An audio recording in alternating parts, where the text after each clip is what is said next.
What's up, everybody? Welcome to Podcast Now. I'm Alex, and this video we gotta talk about, I guess, an early Christmas gift, which is Lost Soul Aside getting a trailer, getting a year, obviously coming out on PS5 and PC. It's actually happening. I was actually talking to a friend of mine last night, and we were joking about how this game is just continuously lost. Now, I've always, I've had hope in this game for a little bit, and there was I would say, a pretty good amount of time over this past year where I felt pretty confident this thing was going to appear at every PlayStation show, right? Where it's they're just going to show it and, they'll drop a date. And obviously it didn't make it into 2024. 2025, no date, which tells me probably late 2025.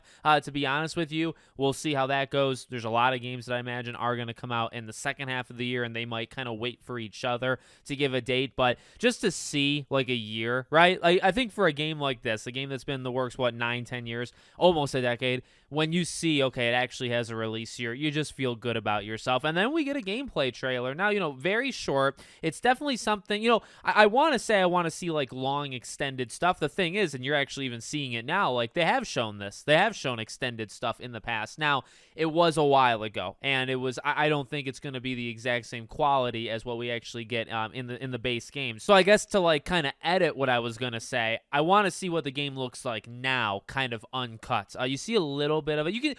You can see the inspiration. You know what I mean? You can tell the combat inspiration. You can tell the character inspiration. You can tell, the audio sounds awesome. The music that's playing in the new trailer, obviously I can't play it for YouTube purposes, but the sound is really, really good. So even some of the hack and slash kind of sounds, as you're moving around and slicing, sounds really good. So, it definitely has that inspiration from Final Fantasy that you imagine it's going to have, and it's not a surprise in any way. But the game's looking good. It looked really great to see it. Opening up the trailer on a water shot, is always something that I'm going to say that I want. It's definitely an easy way to win me over. It's just show me what the water looks like in your game. As long as it's good, you're probably good. But no, I mean, I'm very excited about it. And while I was hoping it would come out next year, right, to actually see it and to say, okay, we're within a year, and we're within probably 6 or so months of the lead up to this game. It'll be interesting to see how they lead up to it. Obviously starting is just one guy, but it has expanded. So, once we get into the summer months, I imagine there needs to be a marketing push towards this game.